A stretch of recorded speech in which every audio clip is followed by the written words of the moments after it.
All right, who has ever had a fight with a family member or a significant other right before church? Yep. Who's ever felt that they were doing exactly what God's called them to do, and yet they're having constant troubles trying to get it to happen, with it actually taking place? Who's ever struggled with a health issue and yet got nowhere with any medical help? Yep. Less and less, but people have experienced, or you know people that have. If any of these are true for you, and I saw all of you put your hands up for the first one, any of these are true for you, then you have to hear this today. Our struggles have a spiritual base, and that is where we need to focus on fixing the problem. So before God actually gave me this,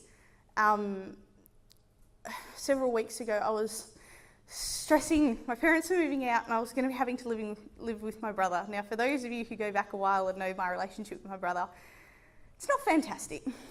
There's not much communication, if any, happening there. And I was a little stressed how this was all going to take work and everything. I was really worried. And all of a sudden one day, I'm just like, why am I trying to fix this? I can't fix this. Absolutely nothing I can do can preempt what's going to happen. So I started praying. And I'm just like, God, you have to fight this battle. I can't fight it. I can't change him. You have to fight it. It's been brilliant. I don't know if I just had myself set up for the worst case scenario, but it's been brilliant. I'm actually getting on better with my brother than I ever have. We actually talk. Matt's getting a chance to speak into his life, and I'm not stressed anymore. And it's just wonderful because God was fighting that battle for me because I couldn't, because I had a spiritual base, not a physical base. Ephesians 6 verse 12 says, "For our struggle is not against flesh and blood, but against the rulers, against the authorities, against the powers of this dark world, and against the spiritual forces of evil in the heavenly realms." You've probably read this 100 times. I've probably read it lots of times. I'll tell you why, because it's right before the bit about the armour of God. But have you really got it? I couldn't believe how differently, just in these last few days since God gave me this, to speak about how differently I've been looking at everything. My current health issues, I've stopped looking at them from a physical side and I've started looking at it from a spiritual battle. I'd never thought about it. I had just never thought. I've read that 100 times and I've gone straight on to the armour of God.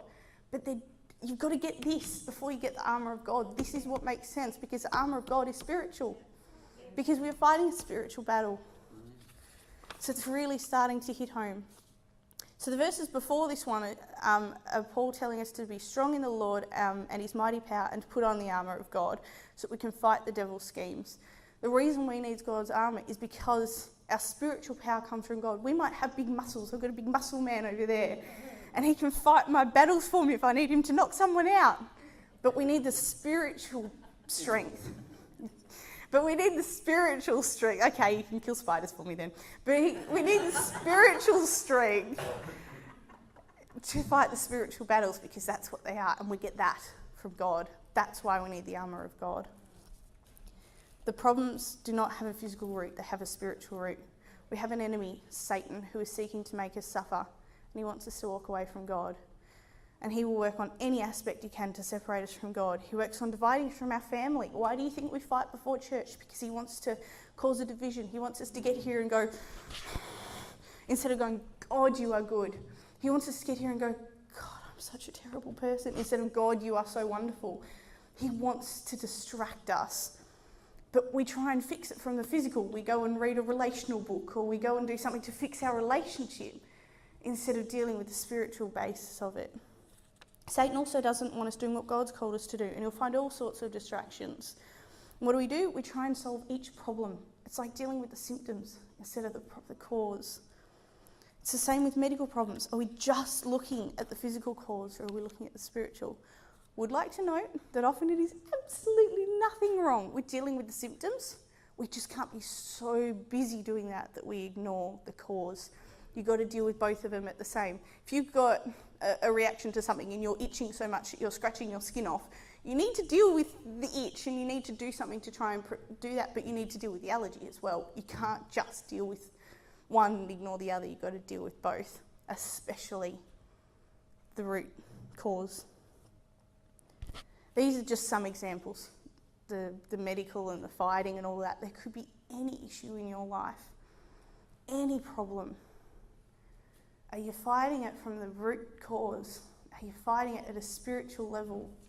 Because it says our struggle is not against flesh and blood. It is against Satan. He didn't say this particular struggle or that particular struggle. Our struggles, all of them, are against Satan. They have a spiritual base and we need to focus there to fix the problem. So next time you come up against a problem, fight it from the root cause first. And how do you do that? Start, recognise the spiritual root. If you don't recognise it, you won't be able to do anything about it. You have to see it from that thing. Put that verse up. Remind yourself, everything has a spiritual base. And then go and read Ephesians 6. Once you've got that, go and read Ephesians 6 and find out about the armour of God. Put on the armour of God, protect yourself, and fight the word of God and the Spirit. I do not know how I did that.